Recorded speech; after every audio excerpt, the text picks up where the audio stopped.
सभी प्रत्याशी, सभी पदाधिकारी और दूर दराज से आए सभी पार्टी कार्यकर्ता, सबसे पहले मैं बाबा साहब भीमराव अंबेडकर जी को श्रद्धा सुमन अर्पित करते हुए और माननीय काशीराम जी को श्रद्धा सुमन अर्पित करते हुए और आदरणीय कुमारी बहन मायावती जी को अपना आदर्श नेता मानते हुए अपनी बात शुरू करता हूँ।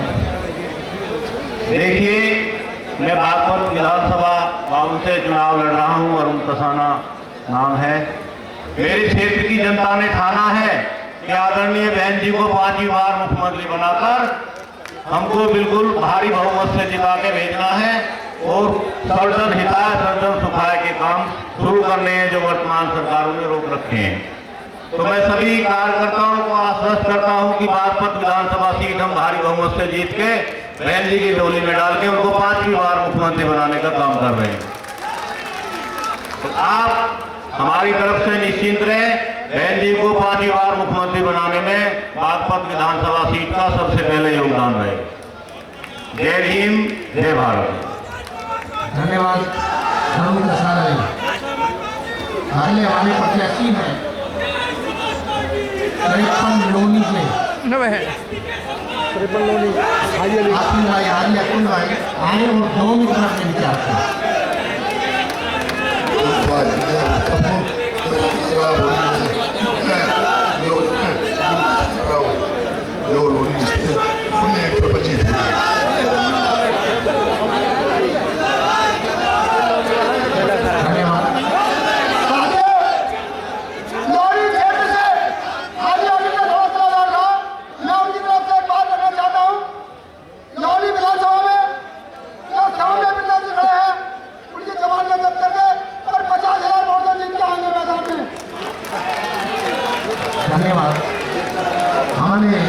अगले प्रत्याशी हैं मुरादनगर से आयुद्री जी आए और 2 मिनट में अपने विचार।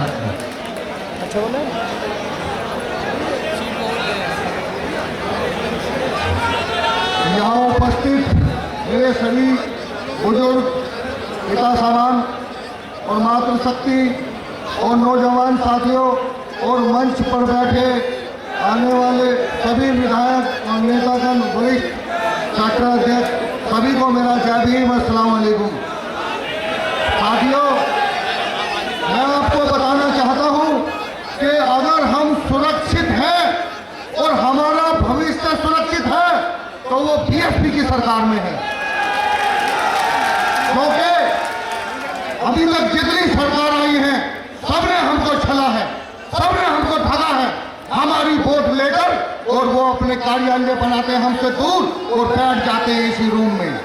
जैसे कि एक दोहे के साथ आपको सुनाना चाहता हूं कि बेचत बेचत मैं चला, बेचत बेचत मैं चला, उपकरण बचाने को छूट गया यदि कुछ तो आकर सूचित कर दो मोए। मतलब कि ये बेचने वाली सरकार है। इसने एयरपोर्ट बेच दिए, रेलवे स्टेशन बेच दिए, LIC बेच दी। ये बेचने वाली सरकार है। अगर देने वाली सरकार है तो वो बीएसपी की सरकार है, अन्यथा कोई सरकार नहीं है। तो मेरे भाइयों, संगठित हो जाओ, एक मंच पे आ जाओ। अगर हमारे को 5वीं बार बहन जी को मुख्यमंत्री देखना है तो आप सबको कसम खानी है कि हमें अपने गांव, अपने शहर, आसपास के लोगों को जागरूक करना है। और हम जब जागरूक हो जाएंगे, संगठित हो जाएंगे तो निश्चित तौर पे हम 5वीं बार बहन जी को मुख्यमंत्री बनाने का काम करेंगे। तो भाइयों, शिक्षित, सबसे पहले हम शिक्षित होना हमें लिए जरूरी है। उसके बाद रोजगार होना चाहिए। अगर हम शिक्षित होंगे तो हम बड़े से बड़ा काम अपनी कलम से करा लेंगे। जैसे कि बड़े से बड़े अधिकारी से जो लाखों रुपए का काम होता है वो एक अधिकारी के पास जाके बैठ के काम करा लेंगे। शिक्षित होंगे तो सभ्य होंगे और सभ्य होंगे तो बड़े अधिकारी हमारा सम्मान करेंगे, हमारे से बात करेंगे, अपने ऑफिस में बुलाने का काम करेंगे। अगर हम सभ्य नहीं होंगे तो 100 ऑफिसर का बाहर जो प्यून बैठा है वो हमें बाहर से बाहर ही विदा कर देगा। तो भाइयों, शिक्षित बनो और रोजगार से जुड़ो, अपना रोजगार बनाओ। मजदूरी में के लायक मत रहो। तुम 500 रुपए की मजदूरी के लायक बना दिया है सरकार ने, लेकिन नहीं, आप केवल रोजगार और शिक्षित बन के इस देश का निर्माण करो। इस देश को आगे लाना है तो बीएसपी को विजय बनाना है। तो मेरे भाइयों, जहां जहां से आप आए हो वहां वहां आप जाकर डंका बजा दो बीएसपी का, और हाथी के मोहर पे बटन दबाकर इस जितने भी विधायक हैं सबको विधानसभा लखनऊ पहुंचा दो, ताकि बहन जी 5वीं बार मुख्यमंत्री बन जाए। ये सिस्टम तेरी निगाह में लड़ने लगे हैं हम, क्योंकि जब से मुल्क में पढ़ने लगे हैं हम। तो पढ़ाई मेन चीज है मेरे भाइयों।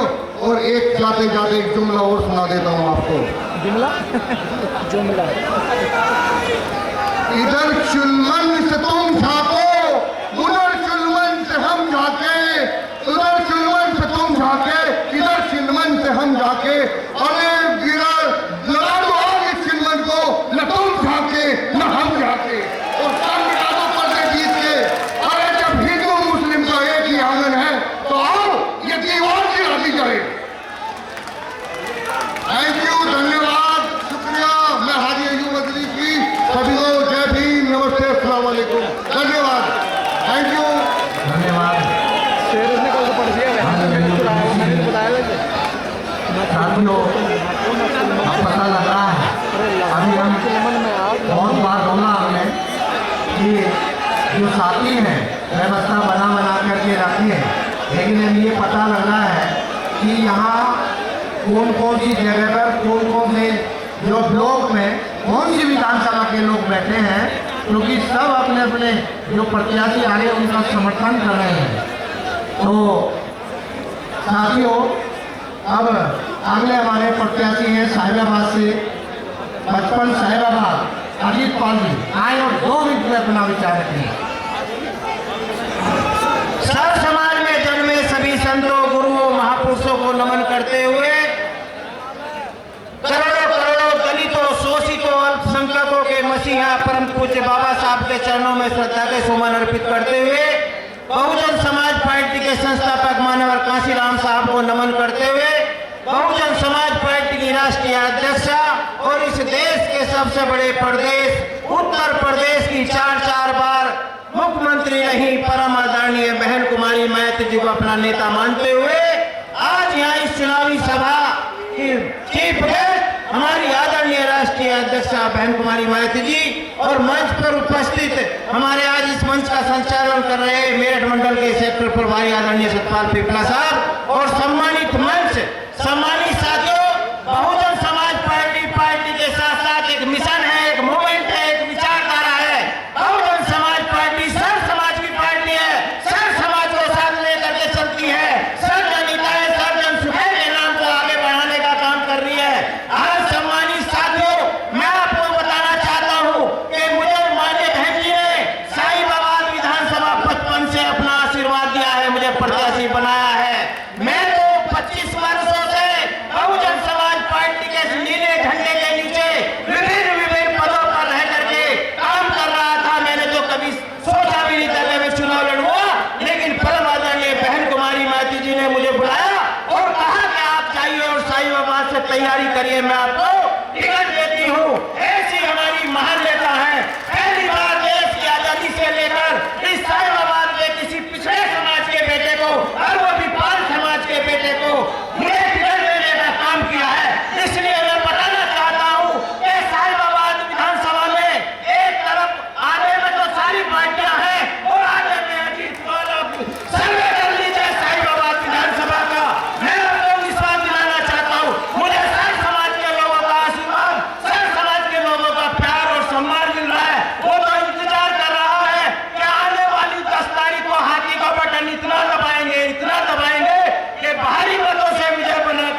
लेखपाल बन करके सब लोग मुझे अपना आशीर्वाद दें। सभी का धन्यवाद। जय भीम, जय भारत। धन्यवाद साथियों।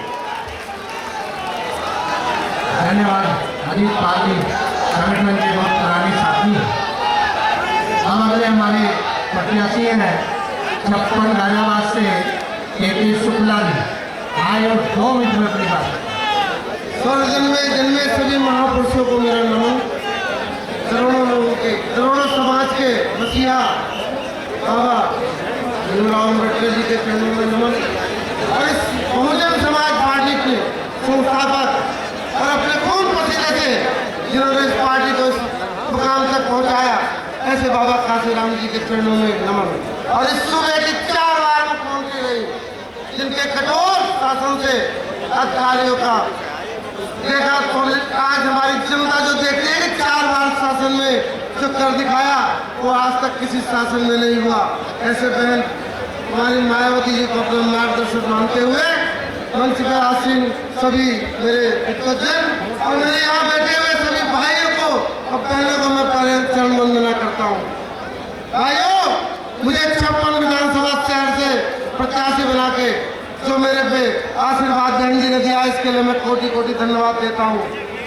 इस बार भाइयों सर्वजन समाज के सभी वोट बहुजन समाज पार्टी को मिल रहा है और इस बार हम बहन मायावती जी को 2022 में पुनः 5वीं बार मुख्यमंत्री बना के बैठाएंगे।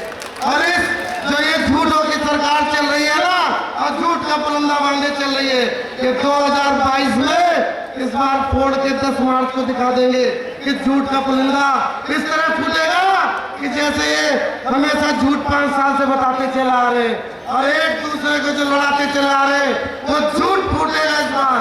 भाइयों, इस बार सर्वजन समाज पार्टी में, बहुजन समाज पार्टी में सभी वर्गों का वोट मिल रहा है।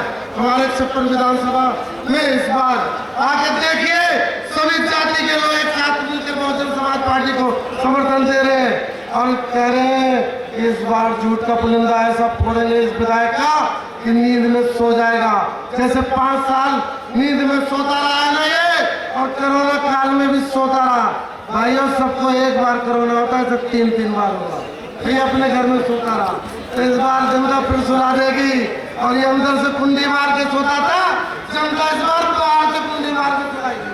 और आप लोग एक बात का ध्यान रखो, इस बार बहुजन समाजवादी पार्टी पूरे उत्तर प्रदेश को सुलाने का काम करेगी। आप लोग एक बार जोर से बोलो जय भीम।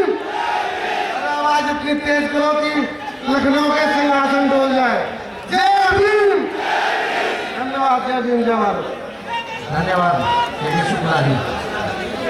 अब अगले हमारे प्रत्याशी हैं 57 मोदीनगर से डॉक्टर पूनम गर्ग, आए 2 मिनट में अपनी बात करते हैं। हर समाज में जनते, संतों, गुरुओं, महापुरुषों को नमन करते हुए बाबा साहब डॉक्टर भीमराव अम्बेडकर जी को श्रद्धा के सुमन अर्पित करते हुए, माननीय काशीराम जी को नमन करते हुए, बहन जी को अपना नेता मानते हुए मंच पर उपस्थित सभी सम्मानित अतिथिगण, पत्रकार बंधुओं, भाइयों, बहनों और बच्चों, मुझे बहन जी ने मोदीनगर 57 विधानसभा से अपना प्रत्याशी बनाया है और मैं अपनी तरफ से और समस्त वैश्य समाज की तरफ से प्रत्याशी बनाने के लिए बहन जी को दिल की गहराइयों से आभार व्यक्त करती हूँ। और हमारा सबका एक सपना है कि बहन जी 5वीं बार मुख्यमंत्री बने और मुझे भी सर्व समाज का पूरा सहयोग मिल रहा है और बहन जी को मुख्यमंत्री बनाने में मोदीनगर की सीट भी एक बहन जी की झोली में डालेंगे। जय भीम, जय भारत।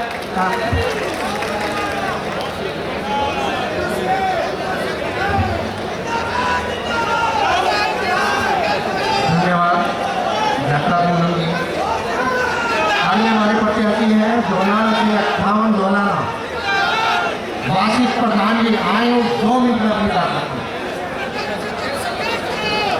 भारत रत्न बाबा साहब B.R. अम्बेडकर साहब और बहुजन समाज पार्टी को बनाने वाले और नीले झंडे की पहचान करवाने वाले सम्माननीय काशीराम जी को खिराज अकीदत पेश करते हुए और बहुजन समाज पार्टी की राष्ट्रीय अध्यक्ष और 4 बार रही उत्तर प्रदेश की मुख्यमंत्री 5वीं बार बनने जा रही बहन कुमारी मायावती को अपना आदर्श और नेता मानते हुए आज मैं धोलाने से बाशिद प्रधान धोलाना विधानसभा से चुनाव लड़ रहा हूं और मुझे सर्व समाज का समर्थन मिल रहा है। आप देख भी रहे हैं बहुत बहुमत से, आपको पता लग जाएगा। जो मेरे साथी हैं, जो संगठन के हैं, बहुत मेहनत मेरे साथ कर रहे हैं, उनका मैं अभिनंदन करता हूं। और मेरे सभी मंचासीन प्रत्याशी और मेरे सामने मंडल कोऑर्डिनेटर सतपाल पीपला जी का भी अभिनंदन करता हूं।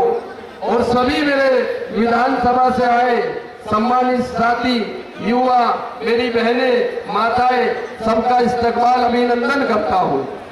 क्योंकि हम लोगों को जैसे मीडिया है, मीडिया दिखाती है, उस पे हम लोगों को टीवी पे नहीं जाना है। क्योंकि 2007 में भी यही मीडिया ने दिखाया था और आपको पता था कि हमारी बहन जी पूर्ण बहुमत में उत्तर प्रदेश की मुख्यमंत्री बनी थी। आपको पता लग जाएगा जब 10 मार्च में रिजल्ट आएगा और 5वीं बार बहन जी मुख्यमंत्री बनेगी। तो मैं बताना चाहता हूं साथियों, घबराने की कोई जरूरत नहीं है। मैं आपको अगर संगे मरमर तुम भी रखते हो तो पत्थर हम भी रखते हैं, अगर हुस्न तुम भी रखते हो तो चेहरा हम भी रखते हैं। तो मेरे साथियों, मैं एक शायर के साथ और बात खत्म करनी चाहूंगा। जो तारीख भूले हैं उनको सबक सिखा दो, जो नींद में सोए हुए हैं उनको जगा दो। मत भूलो बहुजन समाज पार्टी के तुम शेर हो, इस तरह गर्जो के जमाने को हिला दो, जमाने को हिला दो। जय भीम, खुदा हाफिज, नमस्कार।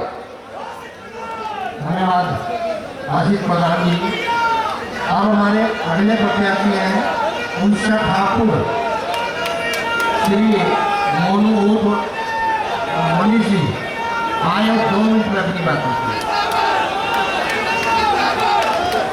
सर्वप्रथम बाबा साहब भीमराव अम्बेडकर जी को श्रद्धासुमन अर्पित करते हुए हमारे पार्टी के संस्थापक माननीय काशीराम जी को भी नमन करते हुए हमारे प्रदेश की मायावती जी को अपना नेता और आदर्श मानते हुए बहन जी का दिल की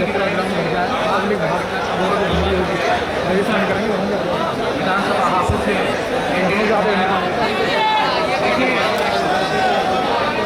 अभी जैसे हमारे मुख्य सेक्टर प्रभारी सतपाल पीपला जी कह रहे थे कि हमें पर बूथ जीतना है। आज यहाँ से संकल्प लेके जाना है कि हम अपना पर बूथ जीते। जब हम बूथ जीतेंगे जब ही बहन जी 5 बार हमारी मुख्यमंत्री बनेगी।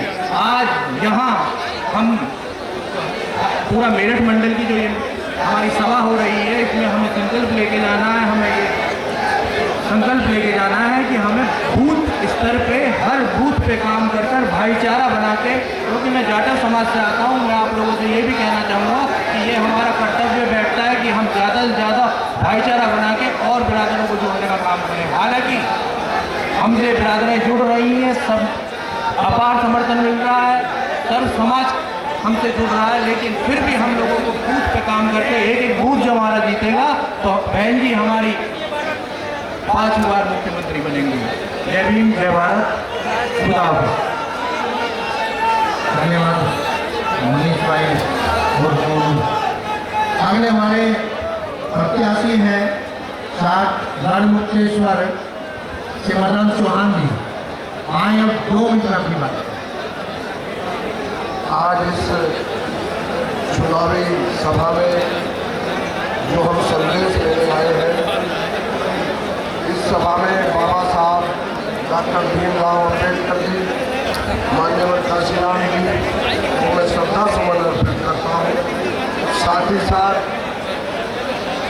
4 बार मुख्यमंत्री माननीय बहन कुमारी मायावती जी जो हमारी अध्यक्षा है, उन्होंने मुझे भी आशीर्वाद दिया है 60 विधानसभा गढ़मुक्तेश्वर के लिए। मैं उनका बहुत आभारी हूँ। और मैं ये कहना चाहता हूँ, क्योंकि एक बहुत बड़ा संदेश रहा है। जब बहन जी मुख्यमंत्री थी, उन्होंने एक बड़ा अच्छा स्वच्छ प्रशासन दिया, किसानों का गन्ने का भुगतान भी कराया और उनका रेट भी बढ़ाया। तो वो बात आज भी किसानों और मजदूरों के दिमाग में बसी है। सब लोग उम्मीद करते हैं कि बहन जी मायावती बनेगी, तभी स्वच्छ प्रशासन और ये किसानों का उद्धार होगा। साथियों, मैं ये अपील करना चाहूँगा इस मंच के माध्यम से कि हमें जितने भी पदाधिकारी हैं, जो भी कार्यकर्ता हैं, उनको मैं नमन करता हूँ और ये अपील करता हूँ कि वो दूसरे समाज को भी जोड़ें। क्योंकि अगर हमें मुख्यमंत्री बनना है, हमें बसपा को शासन में लाना है, सरकार बनानी है, तो सभी को जोड़ना होगा। और जब जोड़ेंगे तो और लोगों को हम तोड़ेंगे, और जब और टूट जाएंगे तो हम सरकार बनाएंगे।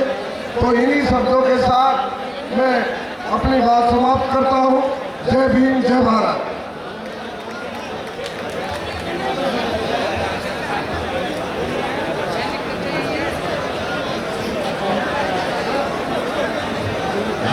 धन्यवाद जी मदन चौहान जी।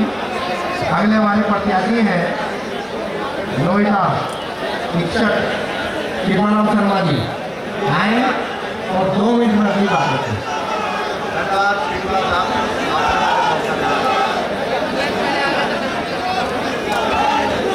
आज इस मेरठ मंडल की चुनावी सभा में मैं संविधान के रचयिता बाबा साहब को अपनी श्रद्धांजलि अर्पित करता हूँ और बहुजन समाज के उत्थान के लिए मिशन चलाने वाले काशीराम साहब को भी मैं श्रद्धांजलि अर्पित करता हूँ।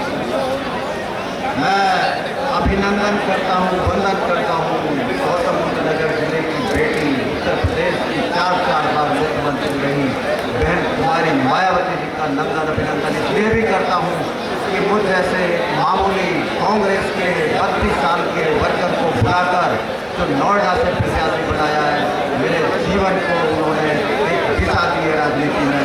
मैं एक बार पुनः अभिनंदन करना चाहता हूँ। प्यारे साथियों, मुझे 7 दिसंबर को बहन जी ने लखनऊ बुलाकर नोएडा विधानसभा चुनाव लड़ने का आदेश दिया और जैसे ही मैं नोएडा पहुंचा तो मेरे दिमाग में बहुत सवाल थे। सवाल ये भी था कि नोएडा जहाँ की राजकुमार कर बैठा है, उसके सामने मुझे मुकाबला करना है। लेकिन भाइयों बहनों, मैं आपको ये बता दूं, जैसे ही मैं नोएडा पहुंचा और मैंने सबसे पहले मीटिंग की सेक्टर्स में जहां बताते हैं कि नोएडा में भाजपा का गढ़ है, जब मैं सेक्टर 19 में पहुंचा तो आरबी मिश्रा जी मेरे 32 साल पुराने साथी, मैं बताता हूँ बहन जी का करिश्मा आपको। तो मेरे दिमाग में था कि शहर में मैं कैसे लड़ूंगा। तो आरबी मिश्रा जी ने कहा कि शिवराम जी, हमें चिंता हो रही थी जब आपने कांग्रेस से इस्तीफा किया। चिंता इस बात की नहीं थी कि कांग्रेस छोड़ी, चिंता ये थी, डर ये था कि कहीं आप जल्दी से समाजवादी पार्टी ज्वाइन ना कर जाएं, क्योंकि कुछ अखबारों ने साथ दिया था कि कांग्रेस के बड़े नेता समाजवादी पार्टी ज्वाइन करेंगे। हमें खुशी इस बात की है कि आपने बहन कुमारी मायावती जी का टिकट लिया है। बहन कुमारी मायावती जी ने उत्तर प्रदेश के साथ साथ नोएडा में विकास की गंगा बहाई है। और जब ये बात उन्होंने कहा तो क्या क्या कहा वो मैं आपको बताना चाहता हूँ।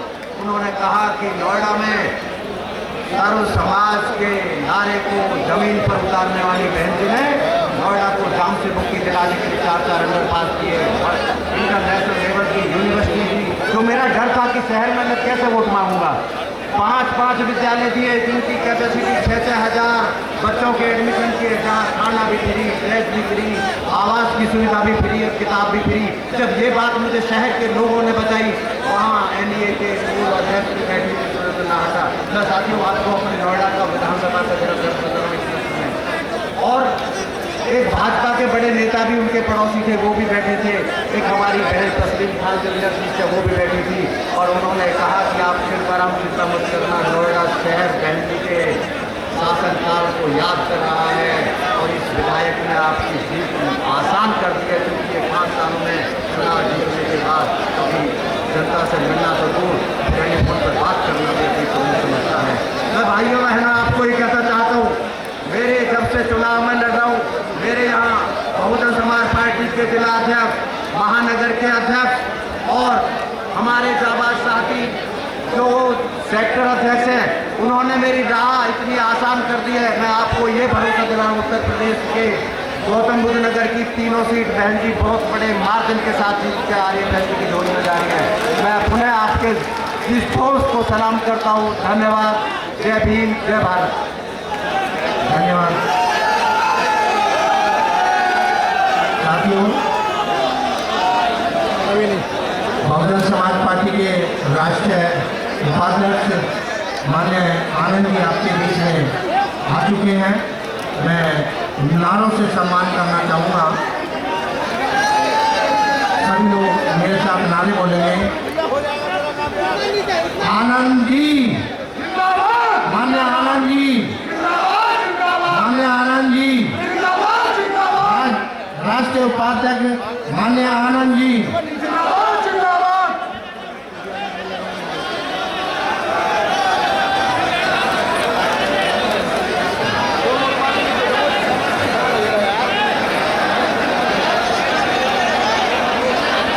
साथियों,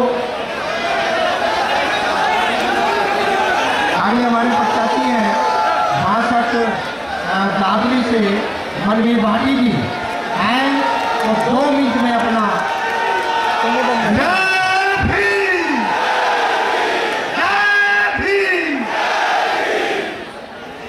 आदरणीय हमारे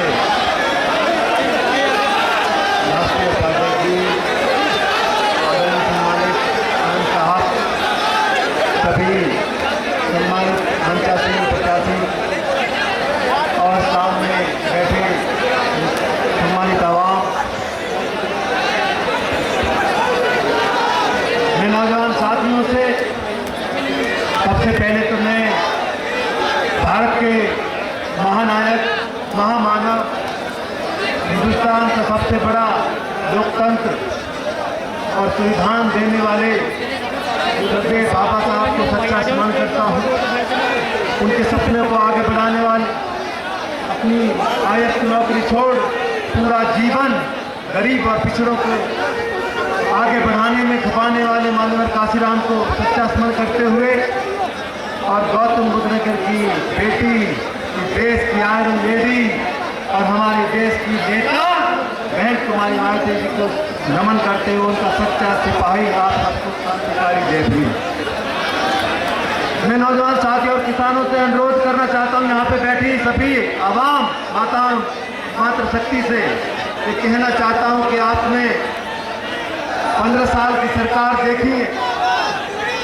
आप लोगों से बस यही कहना चाहता हूं कि दोनों सरकारों ने, देखिए जहां हम बैठे गाजियाबाद और गौतम बुद्ध नगर, सब पूरा उत्तर प्रदेश को अगर पालने का काम करते हैं तो जिला गौतम बुद्ध नगर और गाजियाबाद पालने का काम करते हैं, पूरे उत्तर प्रदेश को पालते कि नहीं पालते हैं। तो आपने देखा जो 10 साल सरकार चली वो केवल पूंजीपतियों के लिए चली। मैं आप लोगों से यही कहना चाहता हूं कि जब आपके बीच में वो लोग आए तो उनसे पूछना कि अगर वो नौजवान के पास आए तो नौजवान पूछना कि आपने हमारे रोजगार के लिए कुछ किया हो तो जरा बताओ। जो किसान के पास आए तो उनसे पूछना कि हमारे किसान घर ना दे देकर मर गए, आपने कुछ किसान के लिए कुछ किया हो तो जरा बताओ। जो मजदूर के पास आए तो उनसे पूछना हमारे काम छिन गए, हमारे घर छिन गए, हमारे लिए कुछ काम किया हो तो जरा बताओ। और जो मातृशक्ति के बीच में, माताओं बहनों के बीच में आए तो उनसे पूछना आपने हमारे सम्मान के लिए कुछ किया हो तो जरा बताओ। और जब वो सभी समाज के बीच में आता आपने पूछना कि आपने सब वर्ग और सभी समाज के लिए कुछ किया हो तो जरा बताओ। जब वो किसान की बात करे तो उन्हें लखीमपुर याद दिलाना ये अहंकारी राज्य मंत्री ने घोषणा करके हमारे किसानों को भेड़ बकरी की तरह मार दिया था। जब वो जवान के पास आए तो उनको याद दिलाना, हमारे नौजवान पत्रकारों को कैसे जेल में सड़ा दिया था।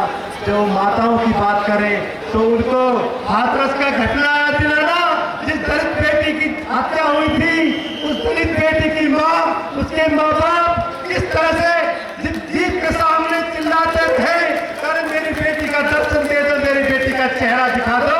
का चेहरा नहीं दिखाया।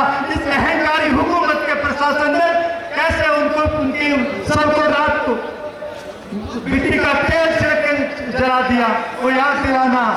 जब वो किसानों के, नौजवानों के, मजदूर के बीच में जाए तो उनको कोविड याद दिलाना कि कोविड में आपने एक जूता पालिश करने वाले की, एक पान दुकान चलाने वाले की दुकान इसलिए बंद कर दी कि कोविड है, लेकिन एक शराब के ठेकेदार की शराब इसलिए करा दी कि वो पूंजीपति है। याद दिलाना उनको। और जब वो आपको याद दिलाएंगे तो आपको वो धर्म की बात करेंगे, वो मंदिर की बात करेंगे, तो उसे एक ही बात कहना, धर्म पे नहीं, राजनीति में धर्म का पालन करो। धर्म पे राजनीति नहीं, धर्म में राजनीति का पालन करो। और राजनीति का धर्म कहता है कि नौजवानों को रोजगार मिलना चाहिए। राजनीति का धर्म कहता है किसानों को अधिकार मिलना चाहिए। राजनीति का धर्म कहता है माताओं बहनों को सम्मान मिलना चाहिए। राजनीति का धर्म कहता है छोटे व्यापारियों को काम मिलना चाहिए। राजनीति का धर्म कहता है सभी वर्ग, सभी को सम्मान मिलना चाहिए कि नहीं मिलना चाहिए। मैं आप लोगों से बस यही कहना चाहता हूं, इन्होंने पूरी तरह से पूंजीपतियों के लिए सरकार चलाई है और स्वार्थ की और सत्ता की राजनीति जब समाज को तोड़ सकती है तो माननीय बहन जी की विकास की राजनीति समाज को जोड़ सकती है, ये बात बताना। आखिर में क्योंकि वक्त कम है, जितना दम है लगा दो साथियों। कुछ लोगों को हम जगाएंगे, कुछ लोगों को तुम जगा दो। और 10 तारीख को हाथी पर इतना बटन दबा दो, इतना बटन दबा दो, माननीय बहन कुमारी मायावती जी को 5वीं बार मुख्यमंत्री बना दो। नौजवानों को हौसला देख के याद आ रहा है तूफान में कि नौजवानों का हाथ मेरे हाथ में रहे, तूफानों से कहता अपने औकात में रहे। जय भीम, जय भारत नौजवान।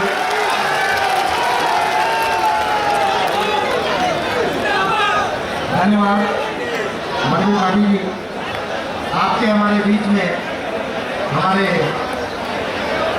लोकप्रिय सांसद अमरोहा से माननीय रानी चली जी आपके बीच में आ चुके हैं। माननीय रानी चली जी,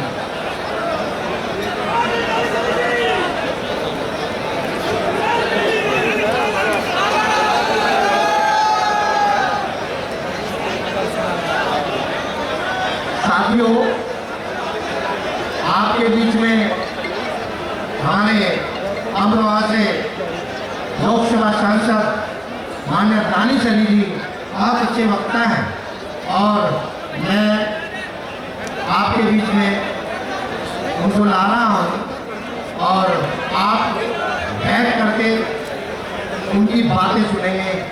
माननीय रानी चली जी।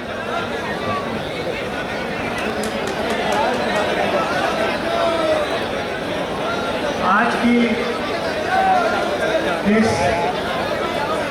मेरठ मंडल के हमारे बहुजन समाज पार्टी के इस चुनावी सभा में आए हुए सभी प्रत्याशीगण, और मुझे ये बताते हुए बहुत खुशी हो रही है आपको कि माननीय बहन जी का हेलीकॉप्टर दिल्ली से उड़ चुका है। अगले 15 मिनट में माननीय बहन जी यहाँ पहुँच जाएंगे। बुजुर्गों और मेरे नौजवान साथियों,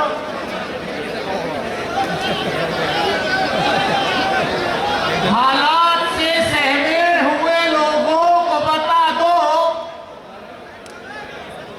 हालात से सहमे हुए लोगों को बता दो कि हालात गुजर जाते हैं, ठहरा नहीं करते, और जागी हुई कौमों के दिलावर हक छीन लिया करते हैं, मांगा नहीं करते।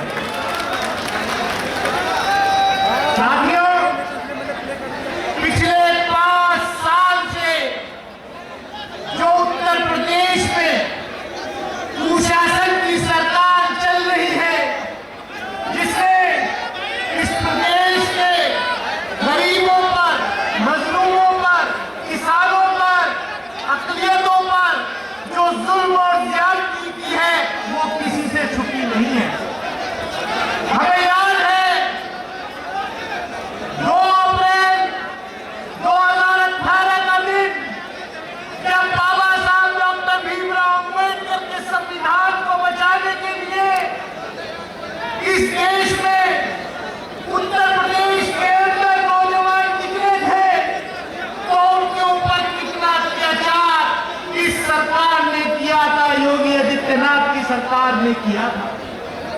हमें याद है जब बहुजन समाज पार्टी की मुखिया बहन कुमारी मायावती जी ने सबसे पहले इस देश में आगाह किया था, जब केंद्र सरकार बाबा साहब डॉक्टर भीमराव अम्बेडकर के बनाए हुए संविधान के साथ छेड़छाड़ करने की कोशिश कर रही थी, जब सीएए का कानून लाया जा रहा था, बिल लाया जा रहा था पार्लियामेंट के अंदर, तो इस देश में सबसे पहले किसी पॉलिटिकल पार्टी और किसी नेता ने अगर उसका विरोध किया था तो वो बहुजन समाज पार्टी की अध्यक्ष आदरणीय बहन कुमारी मायावती थी। पार्लियामेंट के अंदर, लोकसभा के अंदर हम लोगों ने उसका पुरजोर विरोध किया, उसके खिलाफ वोट किया, लेकिन जब वो कानून बना लिया गया, जब उसके खिलाफ देश भर में और उत्तर प्रदेश में लोग निकले एहतजाज करने के लिए, प्रोटेस्ट करने के लिए, तो इस सरकार ने ऐसा व्यवहार किया उन आंदोलनकारियों के खिलाफ कि जैसा कभी ब्रिटिशर्स ने, अंग्रेजी हुकूमत ने हिंदुस्तान की आजादी की लड़ाई लड़ रहे योद्धाओं के खिलाफ किया। मैं कहना चाहता हूं कि 5 साल इस सरकार ने क्या किया है। केंद्र में 2014 में जब नरेंद्र मोदी की सरकार आई तो प्रधानमंत्री जी ने कहा था कि 2022 तक हम किसानों की आमदनी 2 गुना कर देंगे। आज हम 2022 में खड़े हैं। मैं पूछना चाहता हूं, क्या किसानों की आमदनी 2 गुना हो गई? किसानों को खाद की लाइन में लगा करके लेना पड़ रहा है। हम जहां पर सभा कर रहे हैं, मैं कहना चाहता हूं, यहीं से मेरे लोकसभा क्षेत्र में सुबाउली शुगर फैक्ट्री है। प्रधानमंत्री जी 2017 में आकर के उत्तर प्रदेश में घूम कर पश्चिमी उत्तर प्रदेश में कह रहे थे, अगर भारतीय जनता पार्टी की सरकार बनेगी तो गन्ना किसानों के बकाये का भुगतान 14 दिन के अंदर किया जाएगा। आज भी हजारों करोड़ रुपया पिछले साल का गन्ना किसानों का बकाया उत्तर प्रदेश की चीनी मिलों के ऊपर है। मेरे स्वयं के लोकसभा क्षेत्र में सिंबावली शुगर फैक्ट्री के ऊपर पिछले साल का बकाया अभी मार्च तक का भी जो है उसका भी भुगतान नहीं हुआ। पश्चिमी उत्तर प्रदेश के गन्ना किसानों को याद है कि जब बहन जी मुख्यमंत्री बनी थी, अगर गन्ना किसानों का सबसे ज्यादा फायदा हुआ, अगर गन्ने के दाम बढ़ाए गए तो वो 2017 से 2012 के दौरान 125 रुपये जो है वो गन्ना का दाम बढ़ाया गया। ये सरकार क्या कर रही है? ये सरकार सिर्फ अपने जो इनके दोस्त हैं, क्रोनी कैपिटलिस्ट दोस्त हैं, उनको फायदा पहुंचाने के लिए सारी नीतियां बना रही है। सरकारी नौकरियां खत्म कर रही है, क्योंकि सरकारी नौकरियां रहेंगी तो आरक्षण देना पड़ेगा। जो बाबा साहब ने व्यवस्था की थी आरक्षण की, वो आरक्षण देना पड़ेगा। इसलिए बाबा साहब के संविधान के खिलाफ ये लोग, भारतीय जनता पार्टी के लोग, रात दिन साजिश करते रहते हैं। जब जब ये सरकार में आते हैं हमेशा बाबा साहब के संविधान के साथ छेड़छाड़ करते हैं। ना सरकारी नौकरी रहेगी, ना रिजर्वेशन देना पड़ेगा।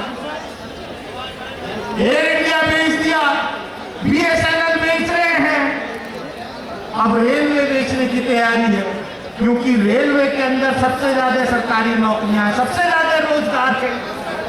ये जो आए थे तो इन्होंने कहा था कि 2 करोड़ रोजगार हम हर साल देंगे। क्या हुआ उन 2 करोड़ रोजगारों का? अगर रोजगार दिए होते तो उत्तर प्रदेश का नौजवान इलाहाबाद के अंदर जो है ट्रेनों को नहीं रोक रहा। आप एक वैकेंसी निकालेंगे, नौजवान जो है वो वैकेंसी भरेगा, इंटर टेस्ट में बैठेगा और परीक्षा फिर कैंसिल हो जाएगी। मैं कहना चाहता हूं, आप देश को किस तरफ ले जाना चाहते हैं? ये देश हमारा हिंदुस्तान जो है ये मिली जुली संस्कृति का देश है। यहाँ पर हिंदू, मुस्लिम, सिख, ईसाई, बौद्ध, जैन, पारसी सभी मजहब के लोगों ने मिलजुल करके इस मुल्क का ताना बाना बुना है। आज मुल्क की उस गंगा जमुनी तहजीब को खत्म करने की साजिश हो रही है। आज उस मुल्क के ताने बाने को तोड़ने की राजनीतिक साजिश होती है। कहीं धर्म संसद के नाम पर, कहीं कुछ और। मुझे अफसोस होता है इस बात पर कि इस प्रदेश के मुख्यमंत्री धर्म के आधार पर वोट मांग रहे हैं। ये उनकी हताशा बता रही है कि उत्तर प्रदेश की जनता ने तय कर लिया है कि आने वाली 10 मार्च को आपकी विदाई कालिदास मार्ग से जरूर होने जा रही है। मुझे पूरा यकीन है, पूरा विश्वास है कि आने वाली 10 फरवरी को जो पहले चरण का है मतदान होगा, उसमें बहुजन समाज पार्टी उन सारे ओपिनियन मेकिंग पोल्स को ध्वस्त करते हुए जो सरकार के पैसे से, जो भारतीय जनता पार्टी के पैसे से इस देश का इलेक्ट्रॉनिक मीडिया जो गुमराह करने की कोशिश कर रहा है, ऐसे सारे प्रायोजित ओपिनियन मेकिंग पोल्स को ध्वस्त करते हुए बहुजन समाज पार्टी को पश्चिमी उत्तर प्रदेश से नंबर 1 पे जिता करके और जितने आगे फेज होंगे उसमें बहन कुमारी मायावती जी के नेतृत्व में उत्तर प्रदेश के अंदर सरकार बनने जा रही है। 5वीं बार मुख्यमंत्री बहन जी बनने जा रही है। लोग कहते हैं, ये ओपिनियन मेकिंग पोल्स वाले कहते हैं, इलेक्ट्रॉनिक मीडिया वाले कहते हैं, साहब आपकी पार्टी कहीं दिखाई नहीं दे रही। मैं कहना चाहता हूं, हमारी पार्टी का कैडर जो है वो राजनीतिक काम करता है, वो बूथ बूथ पर, गांव गांव में काम करता है। हमारी पार्टी का सिस्टम अलग है। बुजुर्गों और मेरे नौजवान साथियों, मैं ज्यादा कुछ न कहते हुए मैं यही कहूंगा कि ये वक्त आ गया है। 5 साल का हिसाब किताब चुकता करना है और 5 साल के हिसाब किताब में आप जो है देख लीजिए कि किसकी सरकार में इस देश के उत्तर प्रदेश के किसान का सबसे ज्यादा फायदा हुआ। किसान आंदोलन करने वालों से पूछ लीजिए, जब हम गांव में जाते हैं तो कहते हैं कि साहब अगर गन्ने का सबसे ज्यादा दाम किसी ने दिया तो वो बहन जी की सरकार ने हमें दिया। उत्तर प्रदेश के अंदर अगर कानून व्यवस्था की बात करें तो लोग याद करते हैं बहन जी का शासन की कानून व्यवस्था क्या थी। आज क्या कानून व्यवस्था है?